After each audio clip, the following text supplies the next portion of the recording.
It's Conduit News Radio with Paul Harrell.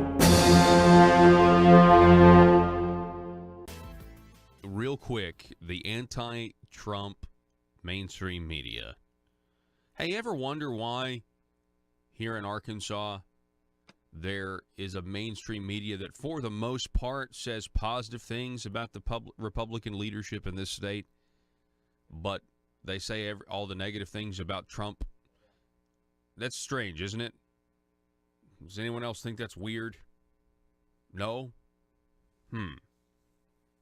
Well, I mean, you just got to understand. I mean, if there hasn't been any massive change from Arkansas being led by Democrats to now being led by Republicans, then why would the media want to rock the boat, you know? If in fact you accept that the media is liberal and has an agenda, like I do.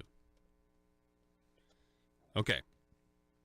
So, President Trump, this is an article from the Associated Press's Steve Peoples. Trump warnings grow from forgotten Republicans. Have you seen this? Okay, I saw this morning as well. So this is kind of my morning reading list so far, okay? And it's this article is just talks about the lamentations of forgotten Republicans like Bob Corker and others. And they mentioned Tim Pawlenty, who lost in a Republican primary trying to be a third-term governor for Minnesota. Talk about Jeff Flake of Arizona, these people who are leaving office and how they're so worried. And then they talk about John Kasich and how John Kasich may primary President Trump, and the mainstream media, you know, here's just hoping that, of course, please. And they're talking about how 80% of Republicans approving of Donald Trump's job performance what it really just means is the reason that number is so high isn't because they really approve. It's because Republicans are shrinking in number, is what they claim. The Republicans are actually shrinking in number, but the ones that left really approve of Donald Trump. You know what they haven't talked about in this article? They don't say anything about whether or not there's been more Republicans or more people decide to support the Republican Party because of Donald Trump. There's no mention of that. I'm just telling you, the Never Trump media is fascinating here. They really are worried, I think. But let me just say this. I don't know what's going to happen. I don't know for sure if there's not going to be a blue wave or if there is going to be a blue wave. But I promise you this, people like John Kasich, Jeff Flake, John McCain, Bob Corker are hoping that the Democrats take the House of Representatives so that they can be proven right, so that they can say, see, the nation's rejecting the president and I was right. I promise you, they want the Democrats to impeach Donald Trump. That's what they want. All because he is not the status quo, not the establishment. It's very clear President Trump is not the establishment. We've got to take a break. I find it interesting, kind of piggybacking off of what we talked about last hour. You know, excuse me, I have this cough this morning. If you look at who the Marble Palace seems to be afraid of or who they're attacking, it's pretty obvious who they consider to be a threat, right? I mean, Conduit's one of those organizations. Now you have Family Council. They're outspoken against something that I think a lot of the Marble Palace wants. Not all, but a lot of it, they want this. And you have a conservative group like the Family Council now taking heat. You have veiled threats, what I would call veiled threats, saying, you know, this hurts the pro-life movement in general. And I'm thinking, does that mean you're not going to support pro-life legislation now because you disagree with the pro-life stance they're taking on the elderly? You can tell who they're threatened by. And I think, honestly, what I think is they're threatened by organizations that present themselves as conservatives and then disagree with other people that present themselves as conservatives. Right now in Arkansas, that's really the political, I don't know. I guess you could call it a microcosm because, I mean, you see similar stuff on the national circuit, the national level. They're threatened by that because they're the ones that should get to define what a conservative is because they're the ones in power.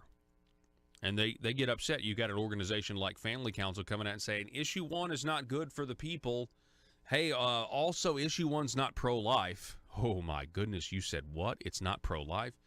And they look at that as being unfair because they say, well, Family Council is saying we're not pro-life. They're not saying that you're for abortion, and they're relying on the people that people understand that. Now, you may be worried that they don't, but I feel like that says more about you than it and what you think of the voters than it does about them. I mean, why are people so surprised?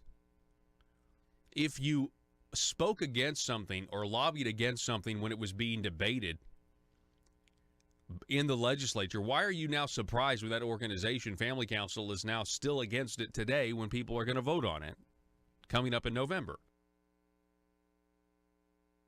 Why would you be surprised by that? But they are. And it's because they think they're going to lose. What's the title of the podcast from last hour when we talked about this, Joe? What did you decide it was? I thought it was a good title. They attack Family Council because they think they're going to lose. That's exactly right. They're now attacking an organization that has stood for Christian values, traditional American values for decades, and they're doing it because they disagree on one issue, and that one issue is so important to them, and they think they're going to lose, so they're willing to really just burn a bridge, honestly. Agree to disagree, but only if we get what we want will we be civil about it. But if there's a chance you're going to get what you want, we'll attack your integrity. We'll attack you personally. I mean, you see that in elections, right? Yeah, they can't agree to disagree. They can agree. We can agree to disagree on Medicaid expansion here in Arkansas. We can agree to disagree on that, so long as we get to keep it. But if there's a chance that there'll be a candidate here or a candidate here who might win to get it, we'll go after the integrity of the entire organization. And we'll claim, we'll make outrageous statements that are not backed up by fact at all. This is their game plan. And it's because the ends justify the means. It's because they don't want to lose. They want to win at all costs. And I'm pointing out that, it's a deviation from principles. Yeah, I'm just pointing out that it's interesting to me how uncivil. How they are out there attacking Family Council's integrity. They're saying that Family Council's for sale. They're saying that they've been bought. I mean, they're really projecting because the nursing home industry gave Jake Files $80,000. Hello? The nursing home industry, you've got a judge that pled guilty for lowering a judgment, took $10,000 to lower a judgment by $1 million. It's projection and deflection. Project and deflect. That's exactly right. It's one of the 7 ways that government attempts to grow is you project and deflect. You project the very thing. It's also a tactic. If you look it up, projection and deflection is a textbook tactic of narcissism. It is. It's a textbook tactic of narcissism where you will project what you're guilty of or your very flaws onto other people to make yourself look good. It's that last part that makes the narcissist use the tactic because it makes you look better because it's all about you. And the Benjamins. It's all about you and the Benjamins. Telephone number is 870-275-9799. When we come back,